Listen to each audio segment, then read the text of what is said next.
स्वागत है आपका अपने YouTube चैनल पे।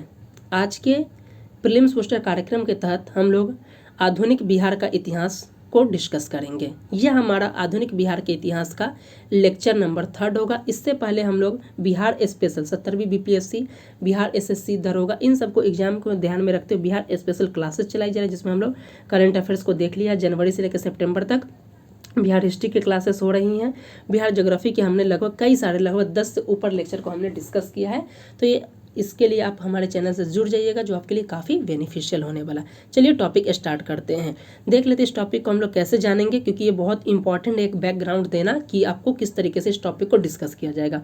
तो सबसे पहले इसके बेसिक्स यानी इंट्रो को जानेंगे, फिर लखनऊ अधिवेशन को जानेंगे, क्योंकि बिना लखनऊ अधिवेशन को जाने आप चंपारण सत्याग्रह को सही से समझ नहीं पाइएगा। फिर चंपारण सत्याग्रह के बारे में जानेंगे, फिर उससे रिलेटेड जो अन्य महत्वपूर्ण तथ्य को जानेंगे जो प्रीलिम्स एग्जाम से प्रश्न पूछे जाते हैं। दोस्तों, यह चंपारण सत्याग्रह का बहुत ही डिटेल्स वीडियो है। ऐसा वीडियो सामान्यतः आपको नहीं मिलेगा। आप देख सकते हैं, खोज कर भी देख सकते हैं, नहीं मिलेगा। और इसमें जो है पीटी के साथ साथ जो है ये मेंस के टॉपिक के लिए भी बहुत इंपॉर्टेंट हो जाता है। तो चलिए वीडियो स्टार्ट करते हैं। यह हमारा आधुनिक बिहार का इतिहास का जो है लेक्चर नंबर 3 है। इसके बेसिक्स को देख लेते हैं। बताया जा रहा है कि चंपारण सत्याग्रह एक ऐसा सत्याग्रह था जो महात्मा गांधी को भारत में हीरो बना दिया था। बताया जा रहा है कि चंपारण सत्याग्रह एक कैसा आंदोलन था, एक किसान आंदोलन था, जिसकी शुरुआत जो है बिहार के चंपारण में 1917 से किया गया था। और यह आंदोलन जो है गांधी जी के नेतृत्व में चला गया था। इस आंदोलन को जो है प्रथम सविनय अवज्ञा आंदोलन के नाम से भी जाना जाता है। प्रथम सविनय अवज्ञा आंदोलन क्यों कहा जाता है आप सुने होंगे, लेकिन क्या आपको पता है कि प्रथम सविनय अवज्ञा आंदोलन क्यों कहा जाता है? तो इस चीज़ को इस वीडियो में ही जानेंगे, क्योंकि हम लोग सिर्फ रटना नहीं है, टॉपिक को, कंसेप्ट को समझना, ऐसा समझना है कि आगे इस टॉपिक से आपको जो भी प्रश्न पूछे उस प्रश्न को आप हल करने की स्थिति में, चाहे वो प्रीलिम्स हो या मेंस हो, या इस टॉपिक को किसी को भी इसको देखने का तब पढ़ाने की स्थिति में होंगे। बताया जा रहा है कि चंपारण सत्याग्रह जो है, चंपारण को जो है बिहार में महात्मा गांधी का जो ये कर्मभूमि के नाम से जाना जाता है, क्योंकि महात्मा गांधी जी ने भारत में अपना पहला आंदोलन की शुरुआत जो है कहाँ से किए थे? वो चंपारण से ही किए थे। बताया जा रहा है यह सत्याग्रह जो गोरे बागान मालिकों के विरुद्ध नील किसानों के द्वारा किया जा रहा था। और नील किसानों की दुर्दशा का वर्णन जो है दीनबंधु मित्र ने अपनी पुस्तक नील दर्पण में किया है। बताया जा रहा है कि जो आखिर चंपारण की इशू को राष्ट्रीय स्तर पर लाने का प्रयास कौन किया था? ये राजकुमार शुक्ल थे, जिन्होंने महात्मा गांधी जी को इस दिशा में प्रेरित किया। फिर महात्मा गांधी यहाँ पे आए और चंपारण के किसानों की स्थिति को वो सॉल्व कर पाए, और उसके बाद ब्रिटिश सरकार को झुकना पड़े। तो एक बेसिक इंट्रो देख लिया हमने, अब देख लेते हैं डिटेल्स में। तो हमने बताया था किससे? लखनऊ अधिवेशन, क्योंकि बिना लखनऊ अधिवेशन जाने आप जो है चंपारण सत्याग्रह को नहीं जान सकते हैं। लखनऊ अधिवेशन को लखनऊ पैक्ट और लखनऊ समझौता के नाम से कहा जाता है, और एक बहुत ही विशेष अधिवेशन है कांग्रेस का, बिहार के दृष्टिकोण से भी और राष्ट्रीय स्तर पर। इसलिए इसकी अध्यक्षता किसने की थी? तो अंबिका चरण मजूमदार, AC मजूमदार के नाम से इन्हें जाना जाता था। इसमें विशेषता क्या हुआ था? तो नरम दल और गरम दल, जो पहले अलग अलग अपने विचारधाराओं को लेकर कार्य करते थे राष्ट्रीय आंदोलन में, वे दोनों मिलकर एक हो गए, और कांग्रेस और मुस्लिम लीग के मध्य भी समझौता हो गया। अब देख सकते हैं इसी आंदोलन में है जो लखनऊ अधिवेशन 1916 में जो है बिहार से संबंधित 2 विधेयक लाए गए थे। ये विधेयक था पटना यूनिवर्सिटी बिल और चंपारण में चल रही किसान की समस्याओं के बारे में। अब सबसे इम्पोर्टेंट है कि लखनऊ अधिवेशन हुआ तो उसमें बिहार से कौन कौन प्रतिनिधि शामिल हुए थे, इस प्रकार के प्रश्न प्रीलिम्स में पूछे जा सकते हैं। तो बिहार से कई प्रतिनिधि इसमें शामिल होते, जिनमें राजकुमार शुक्ल, ब्रज किशोर प्रसाद, गोरख प्रसाद, मोहम्मद पीर मुनीस, ये सब लोग जो है इसमें शामिल हुए थे। और इसी में बताया जा रहा है कि जो चंपारण के जो किसानों को नेतृत्वकर्ता बने थे राजकुमार शुक्ल बने थे। और जब बताया जा रहा है कि जब इस अधिवेशन में, लखनऊ अधिवेशन में, जो 2 बिल हमने ऊपर में डिस्कस किया कि चंपारण कृषक समस्या और जो है पटना यूनिवर्सिटी बिल, तो इसको जब डिस्कस किया जा रहा था तो मदन मोहन मालवीय इस मुद्दा को जो है गांधी जी के लेके पास आते हैं कि चंपारण कृषक का मुद्दा है। तो गांधी जी इस मामले को चूंकि जानते नहीं रहते, आपको पता होगा कि 9 जनवरी 1915 को गांधी जी यहाँ पे आते हैं और गांधी जी अपना गुरु बना लेते हैं गोपाल कृष्ण गोखले को। उनके गुरु बोलते हैं कि देखिए आप तो अफ्रीका में तो बहुत हीरो बन गए, लेकिन भारत की स्थिति अलग है, तो यहाँ पहले शांत होइए, पहले देखिए समझिए, फिर कार्य को कीजिएगा, डायरेक्ट एक्शन नहीं लीजिएगा, नहीं तो बड़ा स्थिति गड़बड़ा सकता है। तो गांधी जी ने गुरु का सलाह था, तो गांधी जी कैसे डायरेक्ट एक्शन लेते थे? गांधी जी शांत थे। गांधी जी बोले कि मुझे चंपारण की स्थिति का पता नहीं है, जब हम इस स्थिति को पूरी तरीके से जानेंगे तभी हम इस दिशा में कार्य कर पाएंगे। तो गांधी जी इस स्थिति में पहली बार इस चीज़ को, चंपारण वाले मुद्दे को मना ही कर देते हैं। लेकिन क्या किया जाता है ब्रजकिशोर प्रसाद और राजकुमार शुक्ल के माध्यम से इन्होंने इतना ज़्यादा प्रयत्न करते हैं और गांधी जी को जो है ये जब लखनऊ से जाते रहते तो गांधी जी को अपने सारे इशू को बताते और बताते हैं कि रैयत यानी कि चंपारण के जो किसान हैं उनकी जो नील की स्थिति के कारण कितना भयावह स्थितियाँ आप उनको जानिए वो बताते। तो फिर गांधी जी को स्थिति कहीं ना कहीं उन्हें समझ में आते और गांधी जी बोलते हैं कि हम जो है मार्च अप्रैल के आसपास जो है चंपारण आने की कोशिश करेंगे। लेकिन क्या कुछ इशू ऐसा हो जाता है कि गांधी जी इस चीज़ को अभी थोड़ा अगर मान सकते हैं कि एक हल के लिए गांधी जी भूल जाते हैं, नज़रअंदाज कर जाते हैं। तब चंपारण के किसानों के द्वारा उन्हें बताया जाता है कि आप फिर से एक बार गांधी जी को रिकॉल कीजिए और एक खत लिखिए। तो गांधी जी को खत लिखा जाता है। प्रश्न पूछा भी गया और पूछे भी जा सकता है कि गांधी जी को खत किसने लिखा था चंपारण बुलाने के लिए। देखिए निमंत्रण, लखनऊ अधिवेशन में निमंत्रण अगर पूछा जाए कि किसने दिया तो ये राजकुमार शुक्ल है। वहीं पूछा जाएगा कि पत्र किसने लिखा तो पीर मोहम्मद मुनिस के द्वारा ये लेटर लिखा गया था। और ये लेटर इस प्रकार था, ये देख सकते बहुत ही इंपॉर्टेंट लेटर था और बहुत ही अच्छे तरीके से लिखा गया था, जिसमें बताया गया था पीर मोहम्मद मुनिस ने लिखा था कि चंपारण की 11 लाख दुखी प्रजा श्रीमान के चरण कमलों के दर्शन के लिए टकटकी लगाए बैठी है। उन्हें आशा ही नहीं बल्कि पूर्ण विश्वास है कि जिस प्रकार भगवान श्री रामचंद्र के चरण स्पर्श से अहिल्या तर गई उसी प्रकार श्रीमान के चंपारण में पैर रखते ही हम 11 लाख प्रजाओं का उद्धार होगा। इसके बाद ही गांधी जी को लगता है कि अब तो हमको जाना ही होगा क्योंकि हमारे बिना तो उद्धार नहीं होगा। तो गांधी जी फाइनली जो होते हैं वो चंपारण आ जाते हैं। अब हम लोग बात कर लेते हैं चंपारण सत्याग्रह के कारणों को। अब तक तो हमने देखा कि ये बेसिक्स देखा, फिर लखनऊ अधिवेशन को देखा, अब चंपारण सत्याग्रह के मेन कारण को देखते हैं। तो बताया जा रहा है सॉरी कि ब्रिटिश सरकार के द्वारा जो है उस वक्त देख सकते हैं कि कपड़ों की रंगाई के लिए जो है नील की खेती की डिमांड कराई जाती है, यानी कि नील की खेती जो ज़बरदस्ती कराई जाती थी किसानों से। उसी का प्रकोप अब देख सकते हैं कि बंगाल में भी नील विद्रोह हुआ था 1859 से 60 के आसपास। तो उसी चीज़ का जो होता है बिहार में भी चंपारण में नील की खेती कराई जाती थी किसानों के द्वारा। जो घोड़े बकान मालिक रहते थे उनसे ज़बरदस्ती खेती कराया जाता। पहले व्यवस्था था कि जो आपका 20 जो होता था उसका 5 भाग पर जो होता है तो आपको जो 5 कट्ठा पे जो होता था आपको क्या करना होता था, नील की खेती करना रहता।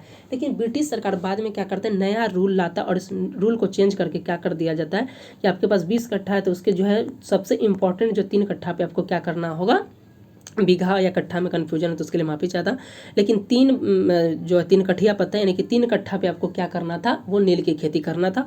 और एक बार जब इस मान लिया होना पड़ता था आपको जो नील की खेती जो है लगभग जो है 20 वर्ष 25 वर्ष या 30 वर्ष के लिए करना अनिवार्य हो जाता था। और इस स्थिति से किसानों की स्थिति बहुत दयनीय थे, यानी 3 कट्ठा पे करना होता था, इसलिए इसे 3 कट्ठिया पद्धति के नाम से जाना गया। पहले ये 5 कट्ठा पे किया जाता था, इसलिए जो है इसको 5 कट्ठिया पद्धति के नाम से भी जाना जाता था। इसी के विरोध में जो 1917 में आप देख सकते हैं कि चंपारण यानी बिहार के किसानों के द्वारा जो है मोतिहारी में 1907-08 में जो विद्रोह किया जाता है और वहाँ पे जो अंग्रेज अधिकारी रहते हैं ब्लूम्सफील्ड इसका जो हत्या कर देते हैं। उसके बाद जो है फाइनली जो ये हमने कारण देख लिया। अब देख लेते हैं गांधी जी का चंपारण आगमन। तो हमने स्टार्टिंग में देख लिया कि राजकुमार शुक्ल उनको निमंत्रण देते हैं और पीर मोहम्मद मुनिस जो खत लिखते हैं उसके गांधी जी का यहाँ आगमन होता है। और गांधी जी अपने जो आत्मकथा जो है उनका क्या है, आत्मकथा का नाम सत्य के साथ मेरे पढ़ियो, उसके 5वें भाग के 12वें अध्याय में उन्होंने नील के दाग नामक शीर्षक में लिखा है कि 1916 के अधिवेशन में राजकुमार शुक्ल जो है मेरे पास आए और चंपारण की दुर्दशा बताए और जब जहाँ जहाँ हम गए वहाँ वहाँ मेरे साथ थे और फाइनली जो है हमें वो बिहार बुलाकर ही रहे। और उनके बारे में राजकुमार शुक्ल के बारे में गांधी जी बोलते हैं कि राजकुमार शुक्ल चंपारण के लाखों किसानों के दुख दूर करने के लिए तैयार थे। नेक्स्ट अब गांधी जी के चंपारण आगमन हो गया। अब गांधी जी का जब चंपारण आगमन होता है यानी कि जो बिहार आगमन होता है तो बिहार आगमन का क्रम पूछा जाता है कि गांधी जी क्या डायरेक्टली चंपारण चले गए थे या फिर कहीं और आए थे।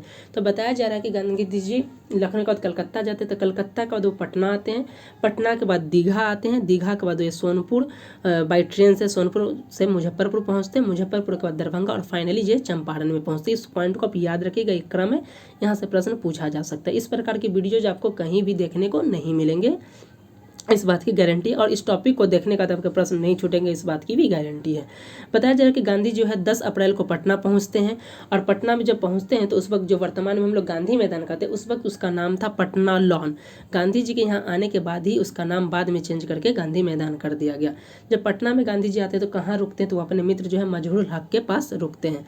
उसके बाद जो है अगली सुबह जो है क्या करते हैं, वो बांकीपुर भ्रमण करते हैं। उसके बाद गांधी जी जो है कहाँ चले, मुजफ्फरपुर के लिए निकलते हैं और मुजफ्फरपुर मुजफ्फरपुर में वो जेवी कृपलानी जो कि मुजफ्फरपुर के भूमिहार ब्राह्मण कॉलेज के प्रोफेसर रहते हैं, उनके यहाँ ठहरते हैं और वहीं से ये क्या कर देते हैं, आगे की बात करते हैं। तो चंपारण जो मुजफ्फरपुर का जो रहता है पुलिस अधिकारी, उनको बोलता है कि आप जो है चंपारण ना जाइए, यहीं से निकल जाइए, यहीं आपको जाने की ज़रूरत नहीं है।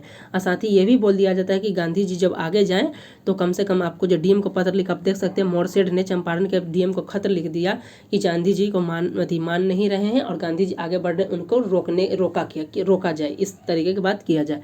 लेकिन गांधी जी डरते नहीं हैं और ये मोतिहारी पहुँच जाते हैं और मोतिहारी में गोरख बाबू के घर पर ये रुकते हैं और किसानों को एकजुट करके क्या करते हैं, वो किसान आंदोलन की रूपरेखा को तैयार करते हैं। नेक्स्ट इंपॉर्टेंट पॉइंट है जो एग्जाम से पूछे गए हैं और पूछे जाएंगे कि गांधी जी के सहयोगी कौन थे चंपारण सत्याग्रह के दौरान। तो गांधी जी जब जाते हैं तो अपने साथ कई सहयोगियों के साथ जाते थे। गांधी जी के बहुत सारे यहाँ फॉलोअर यानी शिष्य बनते जाते, जैसे डॉक्टर राजेंद्र प्रसाद है, जेवी कृपलानी है, मजहरूल हक उनके साथ जाते हैं, ब्रजकिशोर प्रसाद जाते, इन सब के साथ गांधी जी जो फाइनली जो है चंपारण पहुंचते हैं। तो पूछा जा सकता है कि गांधी जी के सहयोगी कौन थे, तो इनमें थे मजहरूल हक देख सकते हैं, ब्रजकिशोर प्रसाद, जेवी कृपलानी, डॉक्टर राजेंद्र प्रसाद, डॉक्टर अनुग्रह नारायण सिंह, महादेव देसाई, नरहरि पारिक, ये सब जो होते हैं, धरणीधर प्रसाद, इनके साथ जो है 15 अप्रैल 1917 को गांधी जी चंपारण पहुंचते थे। पूछा जा सकता है कि गांधी जी चंपारण कब पहुंचते, तो 15 अप्रैल 1917 को पहुंचते और ये फोटो आप देख सकते हैं। अब यहाँ से 16 अप्रैल से जो है चंपारण सत्याग्रह की शुरुआत हो जाती है।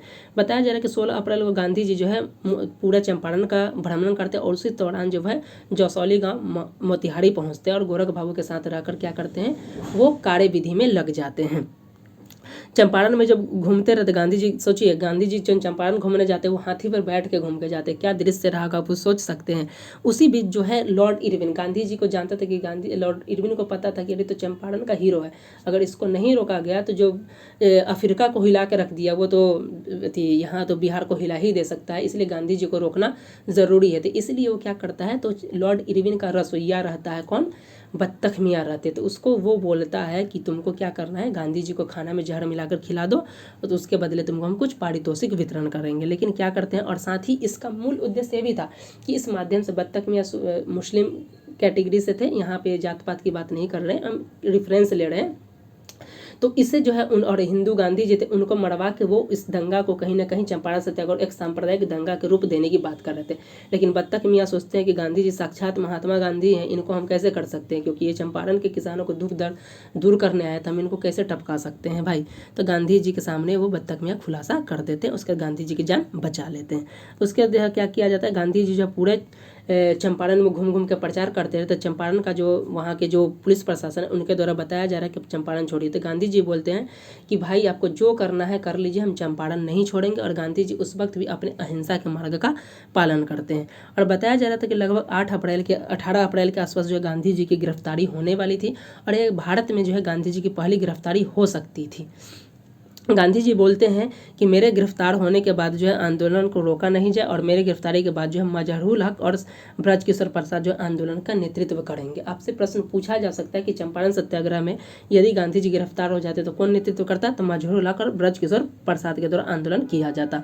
पुलिस प्रशासन जब गांधी जी को कोर्ट में समन करके बुलाते तो उसमें कोर्ट में बहुत ज़्यादा भीड़ होता है, वहाँ तक कि मजिस्ट्रेट डर जाता कि अरे किसको यहाँ बुला कर ले आए, इसको फ़ौरन निकालो, ये सारा चीज़ होता है। उस वक्त भी गांधी जी एक अपना वही बोलते हैं कि आपको जो सज़ा देना है दे दीजिए, लेकिन हम चंपारण नहीं छोड़ेंगे। गांधी जी जो विनयपूर्वक कहा ना, इसीलिए इसका नाम दे दिया गया चंपारण सत्याग्रह को प्रथम सविनय अवज्ञा आंदोलन। सविनय अवज्ञा आंदोलन का मतलब ये होता है कि आप किसी की बातों को जो है विनम्रता पूर्वक उसकी अवज्ञा, यानी आपको कोई बोला एग्जाम्पल के लिए कि आप पानी एक गिलास दो, लेकिन आपको विनम्रता पूर्वक आपने उसकी बातों को टाल दिया, तो इसी को बोला जाता है सविनय अवज्ञा आंदोलन। यानी कि चंपारण के लोग जो भी पुलिस प्रशासन है, ब्रिटिश सरकार गांधी जी को बोला कि यहाँ से जाइए, लेकिन गांधी जी बोले कि नहीं, आपको जो करना है कर लीजिए, हम यहाँ से नहीं जाएंगे। इसी वजह से इस आंदोलन का नाम को प्रथम सविनय अवज्ञा आंदोलन के नाम से जाना जाता है। उसके बाद देखा जाए गांधी जी की स्थिति बहुत मजबूत होती है, अंततः ब्रिटिश सरकार को झुकना पड़ता है और 10 अगस्त को जो है एक कमेटी के गठन भी किया जाता है और फाइनली जो एक कमेटी जो है अपना रिपोर्ट पेश करती है और बताती है कि चंपारण सत्याग्रह जो है ये गलत है और इसको तीन कठिया पत्ती को रोका जाए। अब बात कर लेते हैं इससे संबंधित जो कमेटी बना था, उस कमेटी का नाम था चंपारण एग्रीगेरियन कमेटी। पूछा जाता है कि कौन सा कमेटी था, तो चंपारण एग्रीगेरियन कमेटी था। इसका गठन जो है ये बिहार के तत्कालीन उपराज्यपाल एडवर्ड अल्बर्ट के द्वारा किया जाता है और इसके अध्यक्ष रहते FG सलाई। आप देख सकते हैं इसके अध्यक्ष FG सलाई है और इसमें जो सदस्य के रूप में महात्मा गांधी भी रहते हैं, रैनी, जेरिड और राजा हरिहर प्रसाद अन्य सदस्य रहते हैं। बताया जा रहा है कि रिपोर्ट जो है 4 अक्टूबर 1917 को पेश करता है और इसकी सब सिफारिशें निम्न थी। ये सिफारिशें बहुत इंपॉर्टेंट है, प्रीलिम्स में पूछा जाता है और जब मेंस में पूछा जाता है तो आपको यही पॉइंट। दोस्तों इस वीडियो को देखना, डायरेक्ट मेंस के क्वेश्चन को आप लिख सकते हैं, इसमें कहीं कोई आपको दिक्कत नहीं हो सकता, बस इंट्रो और कंक्लूजन को आपको चेंज करना होगा। आगे जब हम करेंगे तो मेंस की क्लासेस भी आपके लिए लाई जाएंगी। देख लेते हैं समिति की सिफारिश क्या थी। तो बताया समिति की सिफारिश के आधार पे जो है 4 मार्च 1918 को जो है कृषक अधिनियम 1918 बनता है। प्रश्न भी पूछा गया है कि कब बनता है, तो 4 मार्च 1918 को जो है चंपारण कृषक अधिनियम बना गया, जिसके जो निम्नलिखित प्रावधान था। पहला था कि 3 कठिया पद्धति को गलत मानते हुए इस पद्धति को समाप्त किया जाए, साथ ही किसानों के लगान भी घटा दिए जाते हैं और गोड़े मकान मालिक जो है जो नील किसानों से जो अवैध राशि वसूल किए थे उसका 25% लौटाने की बात किया जाता है।